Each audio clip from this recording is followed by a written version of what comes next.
đi bên luôn rồi ấy bật kề hai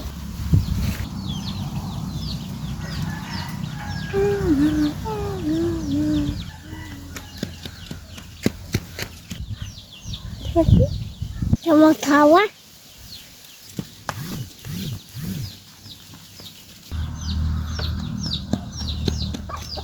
ý ra phải khuôn nè cho mơ tối cho vấn á cho đặt họ